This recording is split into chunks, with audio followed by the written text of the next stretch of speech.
اپنی جان سے اپنی جان کے لیے کچھ کما لے، اپنے آج کے دن سے کل کے دن کے لیے توشہ بنا لے۔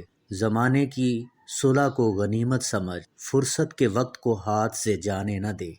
فضول اور بے موقع بات کرنے کی عادت چھوڑ دے، کیونکہ زبان سے بہت سے ایسے فضول الفاظ نکل جاتے ہیں جو نعمت کو دور کر دیتے ہیں، اور اس پر کئی ایسے لفظ آ جاتے ہیں جن سے جان کے لالے پڑ جاتے ہیں۔ چراغ کو بروقت جلانا اور بجھانا کامیابی کی علامت ہے۔ کوچ کرنے کی تیاری کرو، کیونکہ تمہارے کوچ کا وقت آ پہنچا، اور موت کے لیے تیار ہو جاؤ، کیونکہ وہ تیرے سر پر آ گئی ہے۔ فضول اور بیہودہ باتیں چھوڑ دے اور اپنے ان ضروری کاموں میں مشغول رہ جو تیری نجات کا باعث ہے۔ بے شک کل کا دن آج کے دن سے قریب ہے، بے شک تمہاری منزل مقصود تمہارے آگے ہے، اور قیامت تمہارے پیچھے لگی ہے کہ وہ تم کو منزل مقصود کی طرف پکارتی ہے۔ بے شک وہ مسافر جسے کامیابی کی امید اور ناکامی کا خطرہ ہے، اسے چاہیے کہ اپنے سفر کے لیے اچھا سامان تیار کرے۔ 6 چیزوں سے آدمی کی عقل کا امتحان ہوتا ہے: غصے کے وقت بردباری اختیار کرنا، خوف کے وقت صابر رہنا، رغبت کے وقت میانہ روی اختیار کرنا، ہر حال میں خدا تعالی کا تقوی رکھنا، لوگوں سے صلح رکھنا، لوگوں سے لڑائی جھگڑا نہ کرنا۔ زندگی کے ہر موڑ پر صلح کرنا سیکھو، کیونکہ جھکتا وہی ہے جس میں جان ہوتی ہے۔ اکڑنا تو مردے کی پہچان ہوتی ہے۔ بے شک فرصت کے اوقات بادل کی طرح جلد گزر جاتے ہیں، پس جب تمہیں ایک نیک کام کرنے کا بھی موقع ملے تو اسے غنیمت سمجھو، ورنہ ندامت ہوگی۔ بے شک آج عمل کا موقع ہے اور کوئی حساب نہیں، اور کل یعنی قیامت کو حساب ہوگا اور عمل کا کوئی موقع نہ ہوگا۔ عمل کے لیے صرف موجودہ وقت ہے۔ بے شک تیری عمر صرف وہی ہے جس میں تو موجود ہے، کیونکہ گزشتہ وقت چلا گیا اور آئندہ کا کچھ اعتبار نہیں ہے۔ فضول جھگڑا دنیا اور آخرت میں سب باتوں سے زیادہ نقصان دیتا ہے۔ صبح سویرے کام کو جاؤ، کیونکہ سویرے جانے میں برکت ہے، اور اپنے کاروبار میں دوستوں سے مشورہ کیا کرو کہ اس طرح مقاصد میں کامیابی حاصل ہوتی ہے۔ سب سے مشکل کام عادت کا بدلنا، اور سب سے بہتر عبادت لذتوں کو چھوڑنا۔ جو شخص کوئی کام کرنے سے پہلے انجام کار کو سوچ لیتا ہے، اس کو اس کام کے تمام پہلو اور نشیب و فراز معلوم ہو جاتے ہیں۔ بے شک تیرا وقت تیری عمر کے حصے ہیں، بس اپنا کوئی وقت ایسے کام میں خرچ نہ کر جو تیری نجات کے لیے مفید نہ ہو۔ بے شک دنیا ایک ایسا گھر ہے جس کا اول تکلیف اور آخر فنا ہے۔ اس کی حلال چیزوں پر حساب اور حرام پر عذاب ہوگا۔ جو شخص اس میں غنی ہے وہ اکثر فتنے میں مبتلا، اور جو فقیر اور محتاج ہے وہ غم میں گرفتار ہے۔ جو آخرت کے لیے پیدا کیے گئے ہیں وہ دنیا حاصل کر کے اسے کیا کریں گے، اور مال و دنیا کو جمع کر کے کیا بنائیں گے، کہ یہ عنقریب چھین لیا جائے گا اور اس کا حساب اور وبال باقی رہے گا۔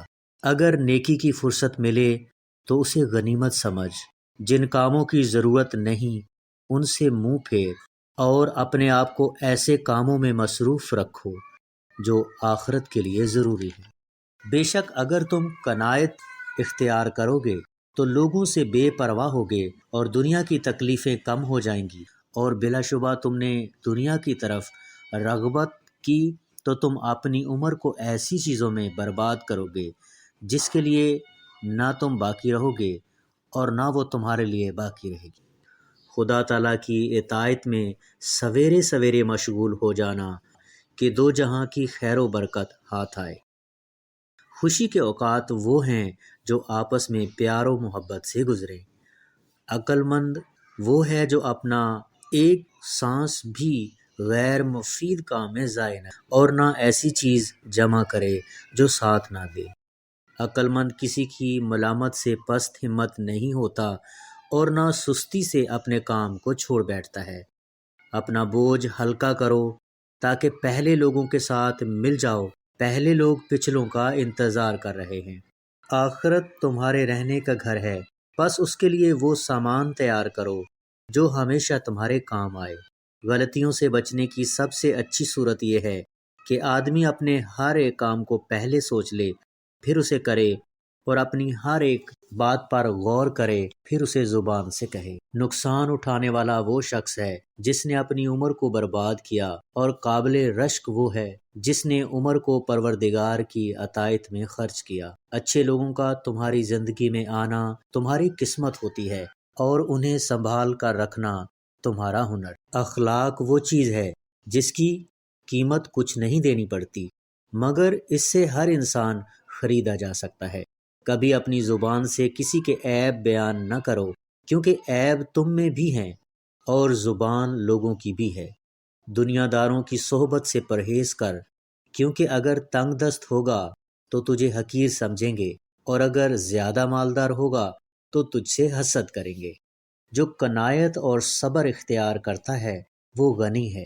جو اپنی قدر آپ نہیں جانتا تو کوئی دوسرا آدمی بھی اس کی قدر نہیں پہچانتا۔ عقل مند وہ ہے جو اپنی زبان کو غیبت سے بچائے، اور مومن وہ جس کا دل شک سے پاک ہو۔ صبر کی دو صورتیں ہیں، جو ناپسند ہو اسے برداشت کرنا، اور جو پسند ہو اس کا انتظار کرنا۔ انسانیت بہت بڑا خزانہ ہے، اسے لباس میں نہیں انسان میں تلاش کرو۔ جب کسی شخص کی عقل کامل ہو جاتی ہے تو اس کی گفتگو میں کمی آ جاتی ہے۔ لوگوں سے یاد کرنے کا شکوہ مت کرو، کیونکہ جو انسان اپنے رب کو بھول سکتا ہے وہ سب کو بھول سکتا ہے۔ مصائب کا مقابلہ صبر سے، اور نعمتوں کی حفاظت شکر سے کرو۔ زیادہ مذاق کرنے سے آدمی کی عزت چلی جاتی ہے۔ قریبی رشتہ داروں کی عداوت بچھوؤں کے ڈسنے سے زیادہ درد پہنچاتی ہے۔ جو آدمی صبر اختیار کرتا ہے وہ کامیابی پاتا ہے، اور جو جلد بازی کرتا ہے وہ ٹھوکر کھاتا ہے۔ نصیحت دوسرے کے حال پر غور کرنے سے حاصل ہوتی ہے۔ جب تمہارے دل میں کسی کے لیے نفرت پیدا ہونے لگے تو فوراً اس کی اچھائیوں کو یاد کرنے لگو۔ کوئی تمہارا دل دکھائے تو ناراض مت ہونا، کیونکہ قدرت کا قانون ہے جس درخت کا پھل زیادہ میٹھا ہوتا ہے لوگ پتھر بھی اس کو مارتے ہیں۔ تین انسان تین چیزوں سے محروم رہیں گے: غصے والا صحیح فیصلے سے، جھوٹا عزت سے، اور جلد باز کامیابی سے۔ پریشانی میں مذاق اور خوشی میں طعنہ مت دو، کیونکہ اس سے رشتوں میں موجود محبت ختم ہو جاتی ہے۔ اگر کوئی تم سے جلتا ہے تو بجائے غصہ ہونے کے ان کی جلن کی قدر کرو، کیونکہ یہی وہ لوگ ہیں جو تمہیں خود سے بہتر سمجھتے ہیں۔